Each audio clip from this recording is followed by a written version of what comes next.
पहलवान की ढोलक, जिसके लेखक हैं फणीश्वर नाथ रेणु। आइए कहानी शुरू करते हैं। पहलवान की ढोलक। जाड़े का दिन, अमावस्या की रात, ठंडी और काली।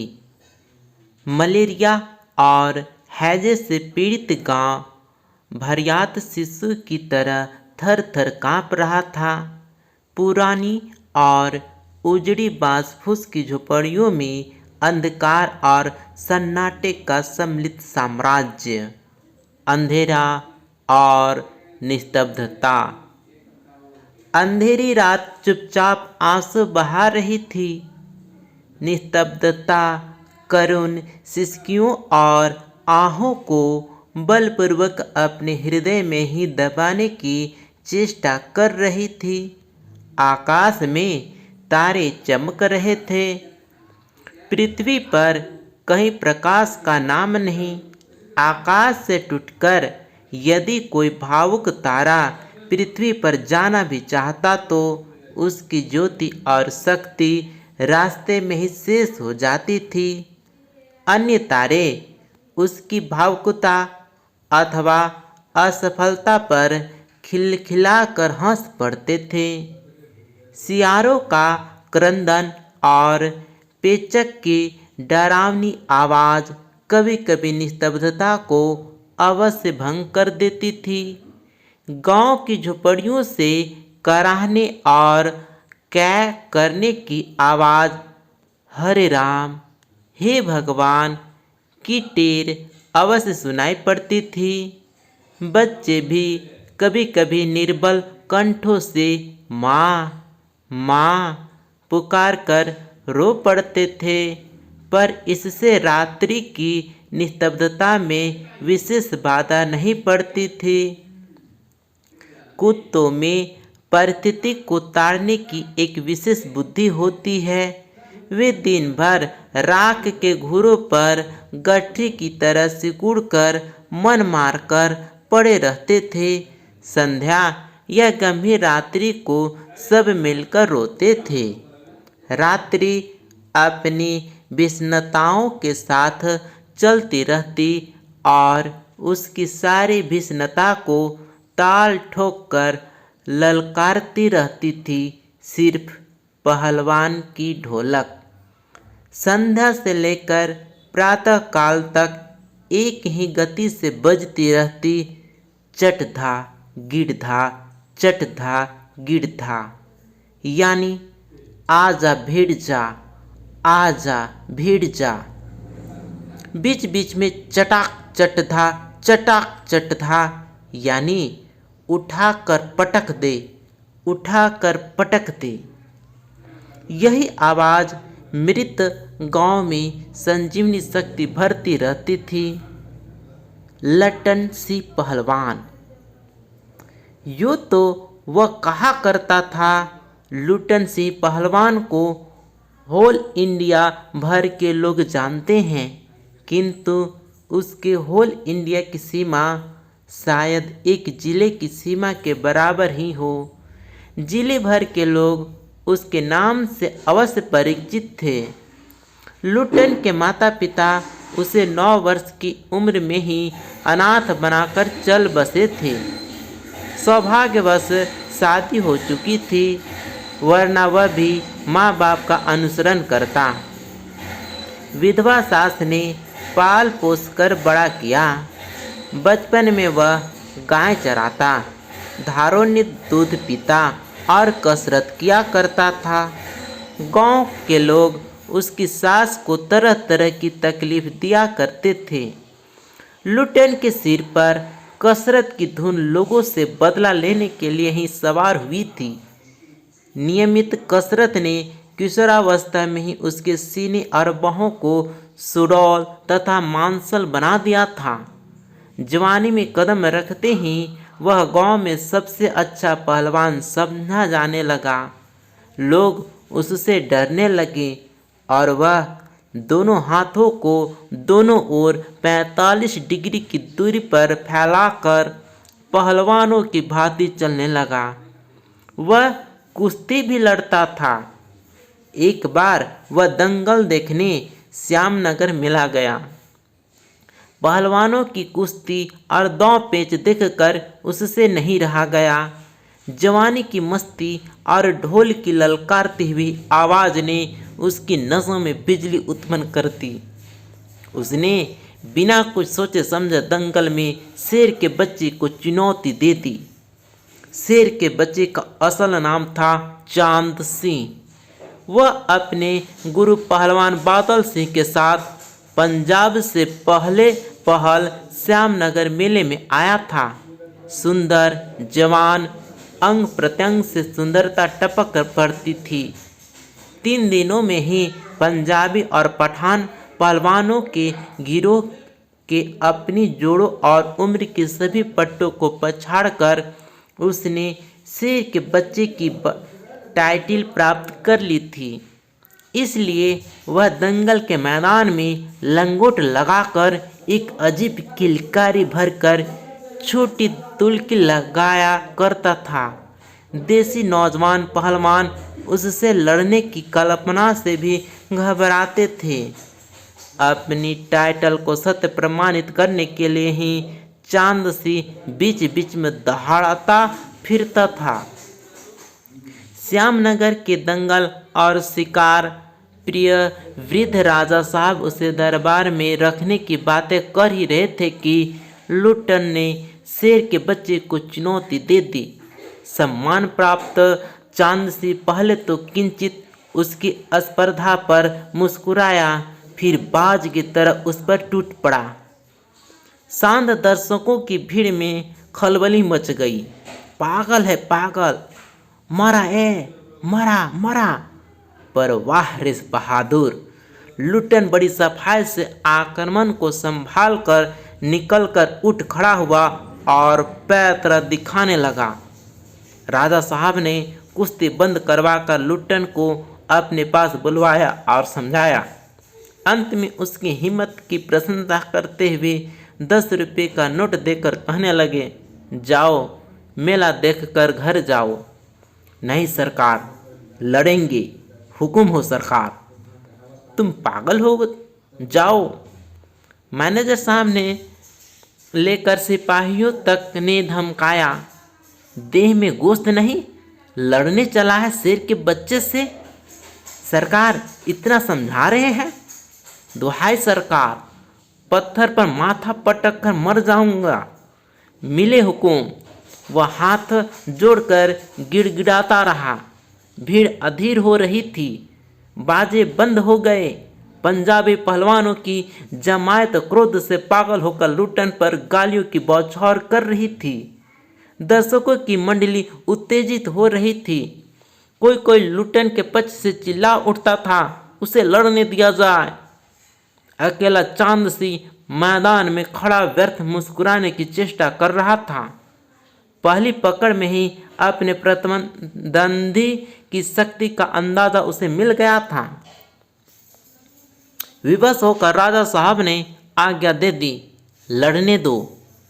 बाजे बजने लगे। दर्शकों में फिर उत्तेजना फैली।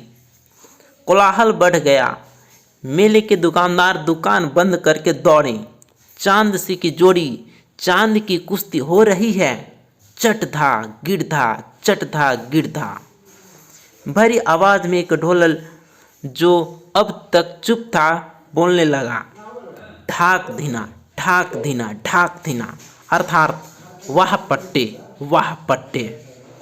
लुटन को चांद ने कसकर दबा लिया था। अरे गया गया, दर्शकों ने तालियां बजाई। हलवा हो जाएगा हलवा, हंसी खेले नहीं, शेर का बच्चा है बच्चू। चट गिरधा चट गिरधा चट गिरधा, मतलब मत डरना मत डरना मत डरना। लुटन की गर्दन पर किहनी डालकर चांद चित करने की कोशिश कर रहा था।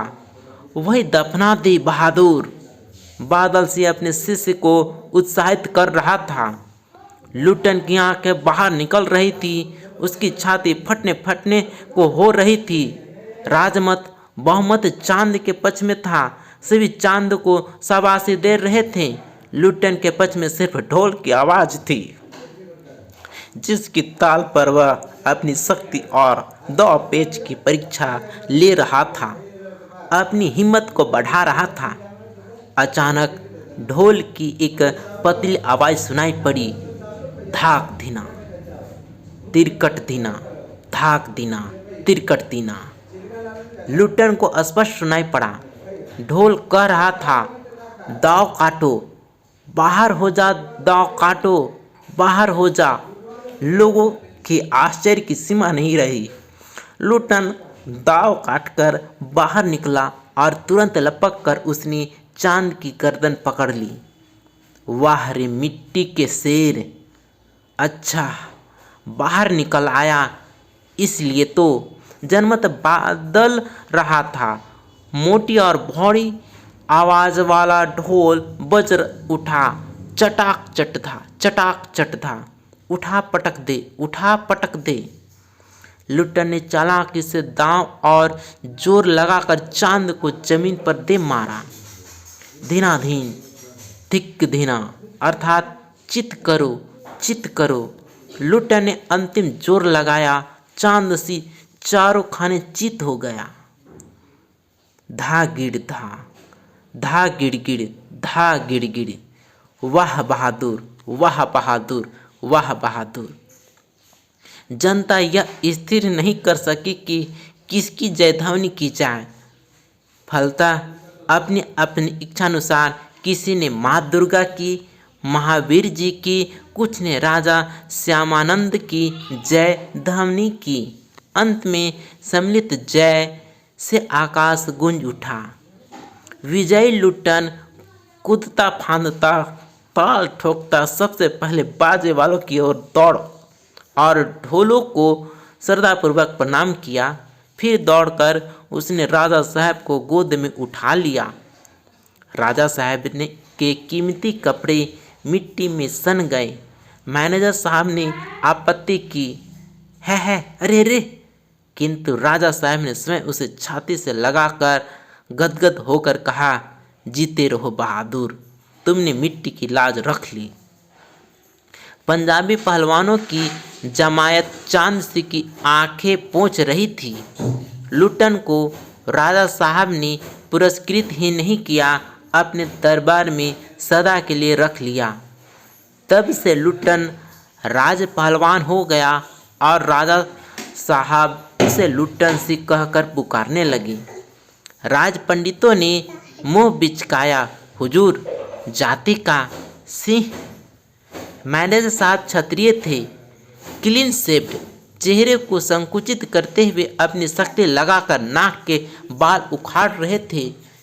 चुटकी से अत्याचारी बाल को रगड़ते हुए बोले, हाँ सरकार, यह अन्याय है। राजा साहब ने मुस्कुराते हुए सिर्फ इतना ही कहा, उसने क्षत्रिय का काम किया है। उसी दिन से लुट्टन सिंह पहलवान की कीर्ति दूर दूर तक फैल गई। पौष्टिक भोजन और व्यायाम तथा राजा साहब की स्नेह दृष्टि ने उसकी प्रसिद्धि में 4 चांद लगा दिया। कुछ वर्षों में ही उसने एक एक कर सभी नामी पहलवानों को मिट्टी सुंघाकर आसमान दिखा दिया। काला खान के संबंध में यह बात मशहूर थी कि वह जो ही लंगोट लगाकर आली कहकर अपने प्रतिद्वंदी पर टूटता है, प्रतिद्वंदी पहलवान को लकवा मार जाता है। लुट्टन ने उसको भी पटक कर लोगों का भ्रम दूर कर दिया। उसके बाद से वह राज दरबार का दर्शनीय जीव ही रहा। चिड़िया खाने में पिंजरे और जंजीरों को झकझोर कर बाघ दहाड़ता, हा ऊ। सुनने वाले कहते, राजा का बाघ बोला। ठाकुर बाड़े के सामने पहलवान गरजता, महावीर। लोग समझ लेते पहलवान बोला। मेलों में वह घुटने तक लंबा चोगा पहने, अस्त व्यस्त पगड़ी बांध कर मतवाले हाथी की तरह झूमता चलता। दुकानदारों को चूहल करने की सूझती। हलवाई अपनी दुकान पर बुलाता, पहलवान काका, ताज़ा रसगुल्ला बना है, जरा नाश्ता कर लो। पहलवान बच्चों की सी स्वाभाविक हंसी हंसकर कहता, अरे तनी मनी काहे, ले आओ 1.5 सेर और बैठ जाता। 2 से रसगुल्ला को उदस्त करके मुंह में 8-10 पान की किलोरियाँ हंस ठुड्डी को पान के रस से लाल करते हुए अपनी चाल से मेले में घूमता। मेले से दरबार लौटने के समय उसकी अजीब हुलिया रहती। आंखों पर रंगीन अबरक का चश्मा, हाथ में खिलौने को नचाता और मुंह से पीतल की सीटी बजाता हंसता हुआ वह वापस जाता। बल और शरीर की वृद्धि के साथ बुद्धि का परिणाम घटकर बच्चों की बुद्धि के बराबर ही रह गया था। उसमें दंगल में ढोल की आवाज़ सुनते ही वह अपने भारी भरकम शरीर का प्रदर्शन करना शुरू कर देता था। उसकी जोड़ी तो मिलती ही नहीं थी। यदि कोई उससे लड़ना भी चाहता तो राजा साहब लुट्टन को आज्ञा ही नहीं देते थे। इसलिए वह निराश होकर लंगोट लगाकर देह में मिट्टी मल और उछाल कर अपने को सांड या भैंसा साबित करता रहता था। बूढ़े राजा साहब देख देख कर मुस्कुराते रहते। यूं ही 15 वर्ष बीत गए। पहलवान अजय रहा। वह दंगल में अपने दोनों पुत्रों को लेकर उतरता था। पहलवान की सास पहले ही मर चुकी थी। पहलवान की स्त्री भी 2 पहलवानों को पैदा करके स्वर्ग सिधार गई थी। दोनों लड़के पिता की तरह ही गठीले और तगड़े थे। दंगल में दोनों को देखकर लोगों के मुंह से अनायास ही निकल पड़ता, वाह, बाप से भी बढ़कर निकलेंगे ये दोनों बेटे। दोनों ही लड़के राज दरबार के भावे पहलवान घोषित हो चुके थे। अतः दोनों का भरण पोषण दरबार से ही हो रहा था। प्रतिदिन प्रातःकाल पहलवान स्वयं ढोलक बजा बजा कर दोनों से कसरत करवाता। दोपहर में लेटे लेटे दोनों को सांसारिक ज्ञान की भी शिक्षा देता। समझे, ढोलक की आवाज़ पर पूरा ध्यान देना। हाँ, मेरा गुरु कोई पहलवान नहीं, यही ढोल है, समझे। ढोल की आवाज़ के प्रताप से ही मैं पहलवान हुआ। दंगल में उतरकर सबसे पहले ढोलों को प्रणाम करना, समझे। ऐसे ही बहुत सी बातें वह कहा करता। फिर मालिक को कैसे खुश रखा जाता है, कब कैसा व्यवहार करना चाहिए आदि की शिक्षा वह नित्य दिया करता था। किंतु उसकी शिक्षा दीक्षा सब के किराए पर एक दिन पानी फिर गया। वृद्ध राजा स्वर्ग सिधार गए। नए राजकुमार ने विलायत से आते ही राज्य को अपने हाथ में ले लिया। राजा साहब के समय शिथिलता आ गई थी। राजकुमार के आते ही दूर हो गई। बहुत से परिवर्तन हुए। उन्हीं परिवर्तनों की चपेटाघात में पड़ा पहलवान भी। दंगल का स्थान घोड़े की रेस ने ले लिया। पहलवान तथा दोनों भावी पहलवानों का दैनिक भोजन व्यय सुनते ही राजकुमार ने कहा, टैरी बोल। नए मैनेजर साहब ने कहा, हॉरी बोल। पहलवान को साफ जवाब मिल गया। राज दरबार में उसकी आवश्यकता नहीं। उसको गिड़गिड़ाने का भी मौका नहीं दिया गया। उसी दिन वह ढोलक कंधे से लटकाकर अपने दोनों पुत्रों के साथ अपने गांव में लौट आया और वहीं रहने लगा। गांव के एक छोर पर गांव वालों ने एक झोपड़ी बांध दी। वहीं रहकर वह गांव के नौजवानों को और चरवाहों को कुश्ती सिखाने लगा। खाने पीने का खर्च गांव वालों की ओर से बंधा हुआ था। सुबह शाम वह स्वयं ढोलक बजाकर अपने शिष्यों और पुत्रों को दांव पेच वगैरह सिखाया करता था। गांव के किसान और खेतीहर मजदूर के बच्चे भला क्या खाकर कुश्ती सीखते। धीरे धीरे पहलवान का स्कूल खाली पड़ने लगा। अंत में अपने दोनों पुत्रों को ही वह ढोलक बजा बजा कर लड़ाता रहा, सिखाता रहा। दोनों लड़के दिन भर मजदूरी करके जो कुछ भी लाते उसी में गुजर होती रही। अकस्मात गांव पर यह वज्रपात हुआ। पहले अनावृष्टि, फिर अन्न की कमी, तब मलेरिया और हैजे ने मिलकर गांव को भूनना शुरू कर दिया। गांव प्रायः सूना हो चला था। घर के घर खाली पड़ गए थे। रोज 2-3 लाशें उठने लगी। लोगों में खलबली मची हुई थी। दिन में तो कलरव, हाहाकार तथा हृदय विदारक रुदन के बावजूद भी लोगों के चेहरे पर कुछ प्रभा दृष्टिगोचर होती रही। शायद सूर्य के प्रकाश में सूर्योदय होते ही लोग कांखते कूखते कराहते अपने अपने घरों से बाहर निकलकर अपने पड़ोसियों और आत्मियों को ढाढ़स देते थे। अरे क्या करोगी रोकर दुल्हीन, जो हो गया सो तो चला गया, वह तुम्हारा नहीं था। वह जो है उसको तो देखो। भैया घर में मुर्दा रख के कब तक रोगी? कफन की क्या जरूरत है? दे आओ नदी में, इत्यादि। किंतु सूर्यास्त होते ही जब लोग अपनी अपनी झोपड़ियों में घुस जाते तो चूँ भी नहीं करते। उनकी बोलने की शक्ति भी जाती रहती थी।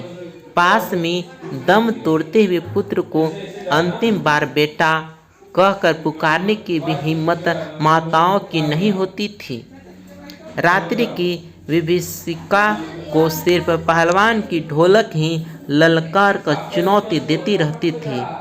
पहलवान संध्या से सुबह तक चाहे जिस ख्याल से ढोलक बजाता हो, किंतु कौ के अर्धमृत औषधि उपचार पथ्य विहीन प्राणियों में वह संजीवनी शक्ति ही भरती थी। बूढ़े बच्चे जवानों की शक्तिहीन आंखों के आगे दंगल का दृश्य नाचने लगता था। स्पंदन शक्ति शून्य स्नायुओं में भी बिजली दौड़ जाती थी। अवश्य ढोलक की आवाज़ में न तो बुखार हटाने का कोई गुण था और न महामारी की सर्वनाश शक्ति को रोकने की शक्ति ही, पर इसमें संदेह नहीं कि मरते हुए प्राणियों को आँख मूंदते समय कोई तकलीफ नहीं होती थी। मृत्यु से वे डरते नहीं थे। जिस दिन पहलवान के दोनों बेटे क्रूर काल की चपेटाघात में पड़े, असह्य वेदना से छटपटाते हुए दोनों ने कहा था, बाबा उठा पटक दो वाला ताल बजाओ। चटाक चट था। सारी रात ढोलक पिटता रहा पहलवान। बीच बीच में पहलवानों की भाषा में उत्साहित भी करता था, मारो बहादुर। प्रातः काल उसने देखा उसके दोनों बच्चे जमीन पर निस्पंद पड़े हैं। दोनों पेट के बल पड़े हुए थे। एक ने दांत से थोड़ी मिट्टी खोद ली थी। एक लंबी सांस लेकर पहलवान ने मुस्कुराने की चेष्टा की थी। दोनों बहादुर गिर पड़े। उस दिन पहलवान ने राजा श्यामानंद की दी हुई रेशमी जांघिया पहन ली। सारे शरीर में मिट्टी मलकर थोड़ी कसरत की, फिर दोनों पुत्रों को कंधों पर लाद कर नदी में बहाया। लोगों ने सुना तो दंग रह गए। कितनों की हिम्मत टूट गई। किंतु रात में फिर पहलवान की ढोलक की आवाज़ प्रतिदिन की भांति सुनाई पड़ी। लोगों की हिम्मत दुगनी बढ़ गई।